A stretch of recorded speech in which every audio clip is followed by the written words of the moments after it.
Chou, bienvenue sur cette nouvelle vidéo. Je suis ravie de vous retrouver aujourd'hui et nous allons parler d'un sujet très important, d'un sujet vital, d'un sujet dont on a besoin tout au long de son parcours au naturel.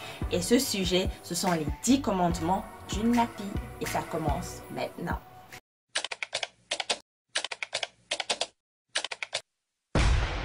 Commandement numéro 1. De la patience, tu auras. La patience, les filles, c'est le commandement le plus important. Pour les faire pousser, pour les voir pousser, pour en prendre soin. Et tout ce qui est vraiment important pour soi, ça prend du temps. Et c'est également pareil pour les cheveux. Donc les filles, ayez de la patience. Pas parce que vous voyez la fille d'à côté qui a déjà un volume énorme et que vous voulez, bam, du jour au lendemain avoir la même chose. Non, doucement, ça prend le temps que ça prend, mais au final, vous avez votre rendu, vous avez vos cheveux à vous. Donc, soyez patientes les filles. Commandement numéro 2. Manipuler tes cheveux le moins possible, tu feras. C'est très important les filles parce que on veut toujours mettre les mains dans les cheveux, toujours vouloir peigner. Arrêtez l'obsession les filles. Vos cheveux, ils sont comme ils sont, vous les acceptez tels qu'ils sont. Il y a des nœuds. Je les enlèverai au prochain soin. Vous n'êtes pas obligé tout le temps d'arracher les cheveux pour qu'ils soient parfaits, d'arracher les nœuds. Non, vous les laissez là jusqu'au prochain soin. La prochaine fois que vous faites votre lavage, vous les enlevez tranquillement, doucement. Ça vous permettra de retenir de la longueur. Le moins vous manipulez vos cheveux, le plus vous retenez de la longueur. C'est ça le secret. Tout le temps en train de peigner vos cheveux, vous les cassez, vous les fragilisez. Ils sont déjà fragiles au départ. Vous les fragilisez encore plus et là vous perdez vos cheveux pour rien. Numéro 3. Je vais vérifier parce que je n'étais pas sûre. Démêler au doigt, tu adopteras. Vous voyez ça? Ce sont des peignes mobiles. Vous les mettez dans vos cheveux et vous démêlez tranquillement, doucement. Vous prenez votre temps. Pas de stress, pas de pression. Vous n'êtes pas pressé. Ce n'est pas une course contre la montre. J'ai fait une vidéo pour montrer comment je démêle mes cheveux avec l'aloe vera. Ça va vous aider, j'en suis sûre. Pensez à la regarder, je vous la mets en barre d'infos. Commandement numéro 4. Rêver des bouclettes d'une fille que tu as vue à la télé, tu arrêteras. Stop. Arrêtez de rêver des cheveux des autres les filles. Arrêtez de voir les boucles d'une fille à la télé et de vouloir absolument les mêmes sur vos cheveux. Là, c'est un complexe. Vous êtes complexé par vos cheveux, vous préférez celles des autres. Je comprends tout à fait. Je suis passée par là. Coupable. Moi. Mais c'est pas une bonne chose les filles, c'est pas une bonne chose. Vos boucles, vos cheveux, ils sont à vous. De la manière dont ils sont dessinés, ça vous appartient, ça vous est propre. Ça provient vraiment de toute votre histoire. Ça veut dire que ce ne sont pas directement vos cheveux, mais vraiment la génétique que vous transportez depuis vos arrière-grands-parents, vos parents jusqu'à vous. Donc il y a toute une histoire dans vos cheveux. Quand vous voyez les cheveux d'une fille à la télé, bouclés, ondulés, super, dites-vous qu'il y a une culture derrière, il y a peut-être un métissage ou quelque chose. Mais quand vous avez vos cheveux, il y a aussi une part d'histoire. Pensez à discuter avec votre maman, avec vos proches pour leur demander comment étaient les cheveux de grand-mère. Ça vous permet de mieux comprendre d'où viennent vos boucles, c'est votre histoire. Et vous pouvez là en parler fièrement aux autres et dire oui, je tiens ces cheveux de ma grand-mère qui avait aussi les cheveux un peu ondulés, les cheveux bien crépus, les cheveux bouclés, les cheveux d'une africaine, etc. etc. C'est une histoire que vous avez et qu'on vous a transmis et qu'à votre tour vous transmettrez un jour à votre petite fille. Les filles, à partir de maintenant, on ne rêve plus des cheveux de la sexy latina qu'on a vu à la télé. Parce que la sexy latina, elle a peut-être un grand-père africain. D'accord? Ok. Numéro 5. Le fer à lisser, tu banniras de ta vie.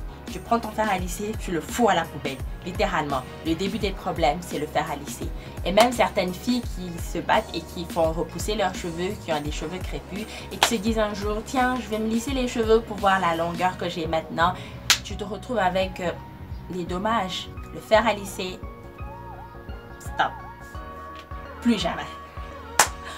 Maintenant, si vous tenez absolument à vous lisser les cheveux, faites-le dans de très bonnes conditions. Soit vous allez dans un salon professionnel, c'est-à-dire des personnes qui sont habilitées à le faire, soit vous le faites vous-même mais en respectant scrupuleusement les étapes. Pour ma part, depuis mon retour au naturel, j'ai plus jamais touché au fer à lisser et je suis pas pressée. Je le ferai peut-être un jour juste pour voir ce que ça donne, mais pour l'instant, je suis bien, je suis tranquille, je suis cool avec mes cheveux crépus et ça me va très bien comme ça. Donc le fer à lisser, tu bannis. Tu bannis. Numéro 6, le shrinkage. Ma soeur, le shrinkage. Tu embrasseras. Acceptez le shrinkage, les filles, je vous en supplie. Acceptez le shrinkage. Est-ce que vous avez la moindre idée de la définition du shrinkage? Le shrinkage, c'est littéralement quand vos cheveux raccourcissent. Et vos cheveux raccourcissent quand ils sont imbibés d'eau, quand ils sont bien hydratés, quand ils sont nourris. Les cheveux sont élastiques et ils shrinkent parce qu'ils ont emmagasiné, ils ont stocké de l'hydratation. Et c'est ce qui est parfait, c'est ce qu'on recherche. C'est ce qu'on recherche. On recherche que les cheveux soient hydratés et nourris. Alors, on accepte le shrinkage qui va avec. D'accord? Acceptez-le, ça va avec le truc. Ce n'est pas une corvée, ce n'est pas une punition. Ça va avec le naturel. Bling. Commandement numéro 7. Tes pointes, tu chouchouteras. C'est la partie la plus vieille du cheveu. Donc, elle doit être chouchoutée, bien entretenue parce qu'elles ont tendance à facilement se casser. Pour un rien, elles se cassent. Et les pointes, lorsque vous avez les cheveux qui vous arrivent sur les épaules, elles ont tendance à se frictionner sur vos vêtements et ça facilite encore plus leur casse. Numéro 8. L'obsession de la longueur, tu éviteras. Oui, c'est le rêve de toutes les filles d'avoir des longs cheveux qui tombent jusqu'au bas du dos. Mais on n'est pas pressé. Et il faut favoriser les cheveux sains plutôt que les cheveux longs. Avoir des cheveux longs et secs et ternes, cassants, qui ressemblent à de la paille, c'est pas intéressant. Alors que prendre son temps pour soigner ses cheveux, entretenir ses cheveux, commandement numéro 7, chouchouter ses pointes. Ça vous permet d'accéder à de longs cheveux et qui sont sains et c'est ça l'objectif. D'accord? Numéro 9. Les produits à base d'eau et de composants naturels, tu favoriseras. C'est très important de tout le temps lire les ingrédients des produits que vous achetez. Vous pouvez découvrir une nouvelle marque, un nouveau produit qui vous promet monts et merveilles. La boîte, l'emballage peut être dessiné tout en vert pour vous signifier des feuilles, du naturel bio et tout. Prenez le temps de lire les ingrédients. Le premier ingrédient doit être l'eau, water, de l'eau. Toujours. Ensuite, les ingrédients qui suivent, ça doit être des produits naturels, des huiles, huile de jojoba, huile d'olive, huile de coco, etc. Il y en a plein. Et pour terminer, le commandement numéro 10. Alors, le commandement numéro 10. Ça devrait peut-être être le premier commandement. Que le commandement numéro 1 soit le numéro 10 et le numéro 10 soit le numéro 1. Le Big Shop, uniquement quand tu es prête que tu le feras. Uniquement quand vous êtes prête. C'est pas parce que vous voyez 1, 2, 3, 10 de vos copines qui sont passées au naturel que vous aussi vous voulez foncer. Parce que c'est pas la même chose de foncer tête baissée dans quelque chose qu'on ne connaît pas. Et ensuite, au bout de 2 mois, vous allez aller vous défriser parce que vous n'avez pas su gérer. Non.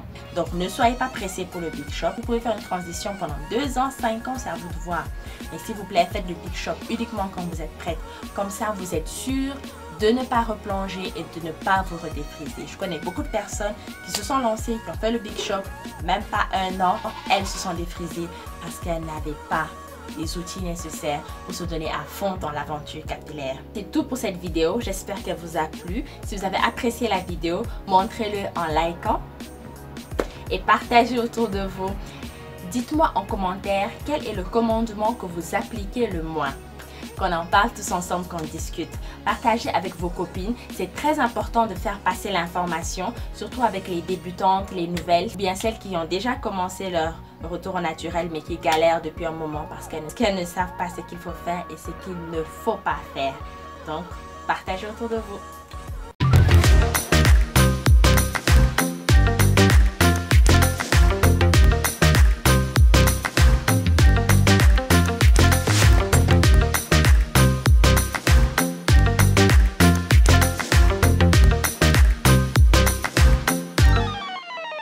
Je vous remercie énormément d'avoir regardé la vidéo jusqu'au bout.